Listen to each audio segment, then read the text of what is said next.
My father was very traumatized by his experience during World War II. He was a refugee along with about 7 other members of my family. It was only until he was diagnosed with cancer and he knew he was going to pass away that he relived some of it so that I could tell his story. I like to say my life didn't begin in the 1970s. It really began at 1939 because every moment of their life impacted my life.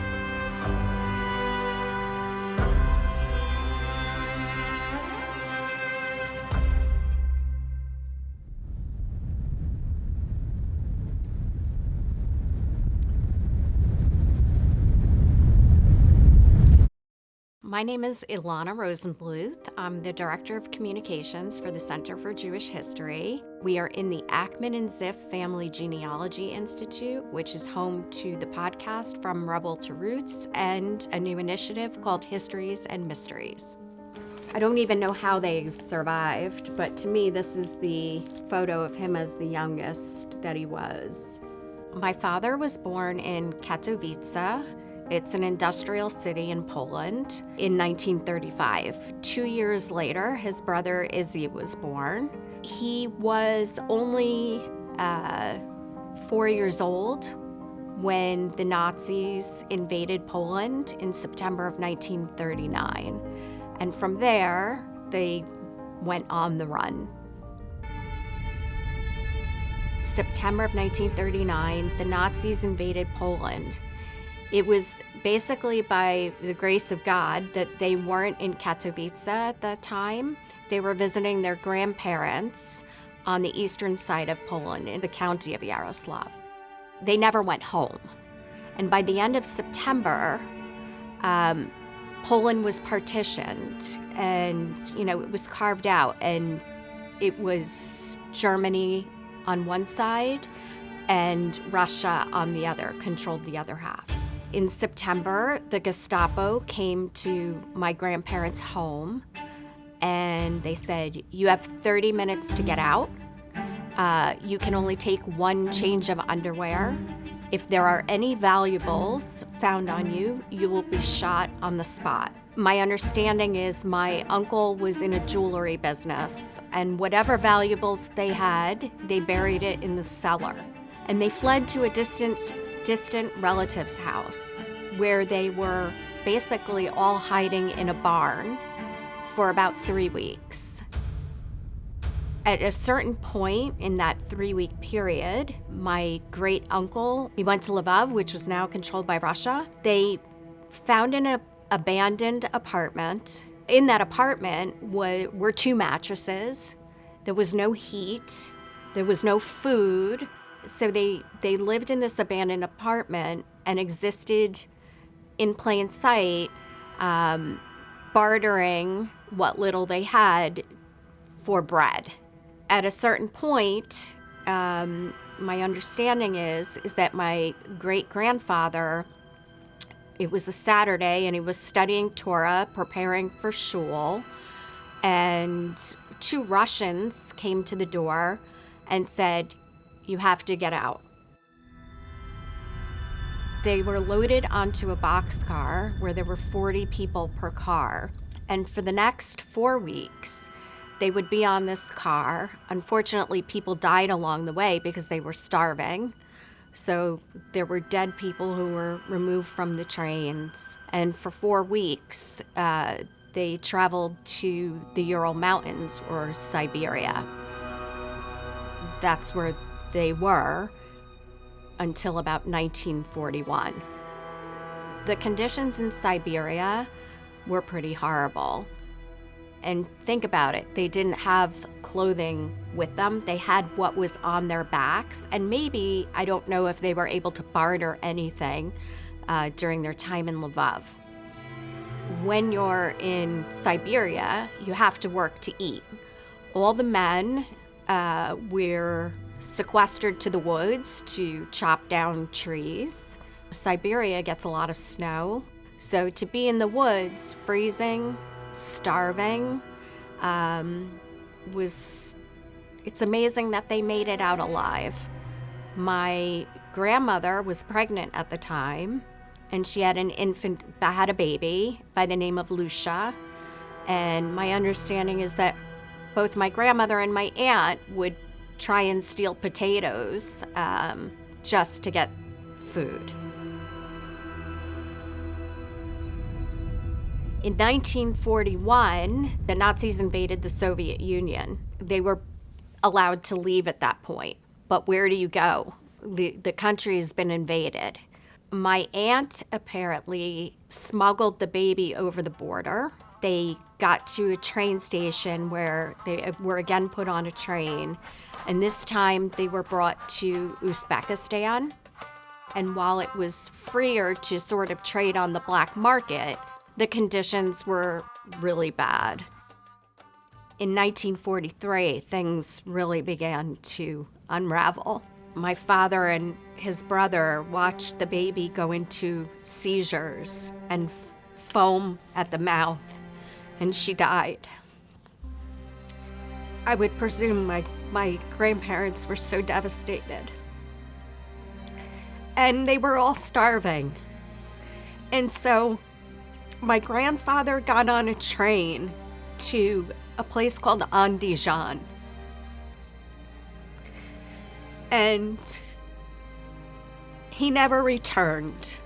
There's a story I've been told that he got on the train, he fell asleep, and he was robbed of the 3 bolts of fabric he had, and that he was so ashamed he died in the streets sick. There's a secondary story that he was robbed of the bolts of fabric and that he was murdered, and that my grandmother searched for him from hospital to hospital and found identification papers belonging to him. The third version of the story is that later on my grandmother would be in America and she met a gentleman there who happened to be from the same hometown of Shinawa, a small village in Poland. And he told her that he had seen my grandfather and that he had been in 3 concentration camps. And it is possible that he did try and go back to Poland. We just don't know. And later it would turn out that that person who gave her the information was a capo in a concentration camp. So it's very hard to say what the truth is or what happened to him. This is the only photo I have of my grandfather. This was my grandmother and grandfather, and the only photo that exists of him.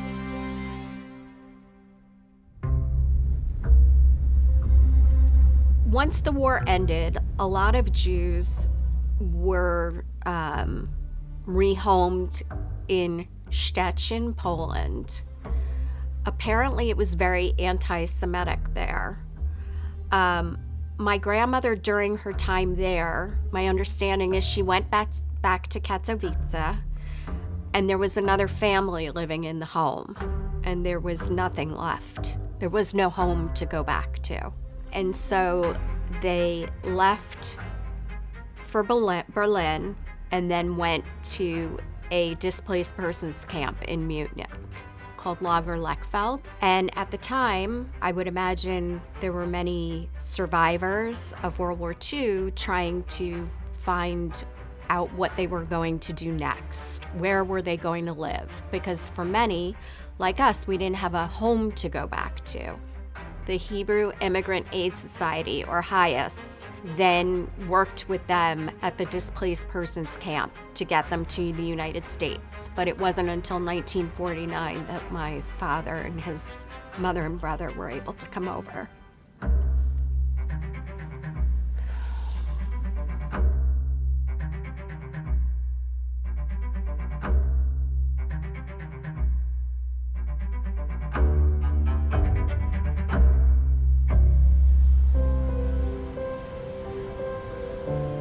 When my father got to this country, he was 14 years old.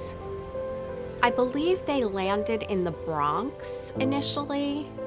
Their first apartment was on Sterling Place in Brooklyn in Crown Heights. His mother was a single mom. She worked in a sewing factory initially when she came to New York. She had an elementary school education. She had the weight of raising 2 sons by herself. My father was very traumatized from his experiences. He would fall asleep at night, and then he would run to the window, and he would open it, and he would scream. He was sleepwalking. And my grandmother was so fearful that he would fall out a 3rd-story window. And she got him the best hypnotist, I was told one of the best hypnotists in the country, to try and work with him to stop his nightmares from the war. It's something that I lived with too as a child. To have to hear your parent sleepwalking, thinking that guns were being pointed at him, thinking that people are breaking into the house. He really suffered. Long after the war, he really suffered. So what I have here is a book that my father used in 1945. It's from Moscow, 1945, and it is Russian to English. The gentleman who brought down the book from the YIVO Institute for Jewish Research, he found my father's handwriting. He was practicing script. M. Rosenbluth. What's really remarkable about this book is that education was so important to him that it is the one possession that I own of his from his childhood. And now I'm glad it will live on beyond me. It will be here for eternity. As long as the center exists, this book will exist, and people can study from it and learn from it and know that he existed. My father was enrolled in school, high school, and he didn't speak English, and he was bullied. And that was also another traumatic experience for him. He apparently had one high school teacher that stood up for him against the bullies. He dropped out of school. He went to work as a busboy while he was getting his GED at night, contributing to the family household. So after his GED, he went and got his bachelor's degree at City College in New York. He received an electrical engineering degree and then went on for his master's at NYU. He studied engineering. I would believe that once he was in college, he really found his footing here, and he was fluent in English, and he was beginning to really appreciate America. He loved music like the Beatles and Bob Dylan, and he enjoyed going dancing, and he really became Americanized. I think if you listen to Bob Dylan, he's very raw in his singing, and I sort of equate it to like raw emotion, and I'm guessing he related to that. My father also played the violin as a child and really enjoyed classical music also. He stayed in the city. He was always helping his family financially. He got a job, and eventually he met my mother, who was a school teacher from Brooklyn, New York. They met at a dance, and they got married in 1964. Later in life, he would work for Picatinny Arsenal, which is the U.S. government, and he worked there for 30 years, and he really wanted to give back to this country. My father loved New York. It was his home. Even though he was an introvert, he liked to do things. He liked to go to the West Village and there was a place called Cafe Finjan he used to go to, and he went to the Bitter End, and he loved music, and he and my mom would go out and go to concerts and go to Central Park, and they loved it. I remember as a child, we would get together at my grandmother's house, and everyone was multilingual in my house because they'd been in so many countries. So, I would hear Lvov, Lemberg, Berlin, different countries, and, I would try and piece together the various things they were talking about. But whatever they didn't want me to know, it was either in Polish, Russian, German, Yiddish. They would certainly be secretive about it. They didn't want it to impact my childhood. They tried very hard for me to have a very positive, different experience. He didn't dwell on the past, and he didn't talk a lot about his experience. He had leukemia. Eventually, he got, on top of the leukemia, metastatic colon cancer. And he was dying, and I pressured him to tell me the story because he was so closed and really didn't want to relive it. And so before he passed, he tried to tell me the story of what had happened to him and his family. What's really important to me is the work I do here at the Center for Jewish History. I myself have been searching. I've utilized help from the genealogists at the Ackman and Ziff Family Genealogy Institute, where I'm sitting today. And I have found more information about my family, but as you know, I don't know what happened to my grandfather. And if we can help one person find one piece of information that helps them feel better, I think we're doing very important work. And this is an urgent moment because first-hand accounts of what happened won't be around much longer. And we need to motivate people to help solve these mysteries so that people can get closure. Closure is really important for people to know what happened to their family. It was a very hard life. It was a very sad life. He really loved his family. He found comfort in being a dad, being a husband, having a successful career. He cared for his mother. He lived a small world after World War II and found comfort in simple things and the love of family.